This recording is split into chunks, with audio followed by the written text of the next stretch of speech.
जय श्री कृष्ण दोस्तों, स्वागत है आप सभी का वैदिक पुराणों कथाओं के ज्ञान सागर में। मैं हूँ राम और मैं हूँ नेहा। हम लेकर आते हैं आपके लिए भारत की प्राचीनतम धरोहर, वेदों और पुराणों से जुड़ी अनसुनी, प्रेरणादायक और ज्ञानवर्धक कथाएं। हर एपिसोड की तरह आज भी हम एक विशेष स्रोत पर ध्यान केंद्रित करेंगे। आज की कथा हमने ली है पद्म पुराण से। ये एक बहुत ही दिलचस्प संवाद है। जी हाँ, ये है भीष्म और पुलस्त्य का संवाद, सृष्टि क्रम का वर्णन तथा भगवान विष्णु की महिमा। बिल्कुल। और इस बार हम खास तौर पर इसी संवाद पर बात करेंगे, मतलब भीष्म पितामह और पुलस्त्य ऋषि के बीच जो बातचीत हुई।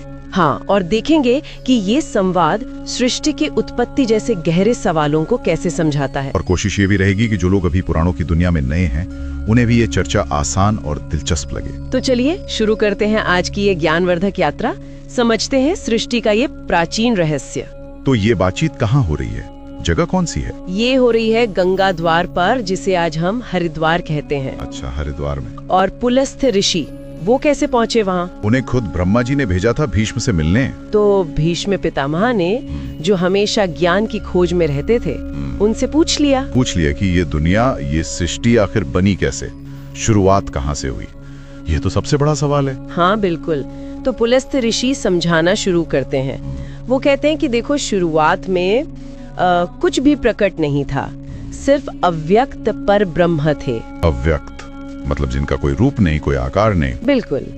फिर जब उन्होंने संकल्प किया, इच्छा की कि सृष्टि रचनी है, तब वही पर ब्रह्मा के रूप में जाने गए। अच्छा, तो मतलब संकल्प से ही सब शुरू हुआ। तो सबसे पहली चीज क्या बनी? सबसे पहले प्रकट हुआ महत्तत्व। इससे आप एक तरह की यूनिवर्सल इंटेलिजेंस या ब्रह्मांडीय चेतना कह सकते हैं। ये पहला तत्व था, महत्तत्व। इंटरेस्टिंग। और इसके बाद? इस महत्व तत्व से जन्म हुआ अहंकार का। अहंकार? ये वही ईगो वाला अहंकार? नहीं, ये वो वाला अहंकार नहीं। ये सृष्टि का सिद्धांत है, और ये भी एक नहीं बल्कि 3 तरह का था, गुणों के आधार पे। अच्छा, वही त्रिगुण सत्व रजस तमस, उनके आधार पर। जी हाँ। सात्विक अहंकार, जिसे वैकारिक भी कहते हैं, उससे मन और इंद्रियों के देवता बने। ठीक है, सत्व गुण से मन और देवता। और राजस अहंकार, जिसे तेजस कहते हैं, उससे हमारी 10 इंद्रियां बनी।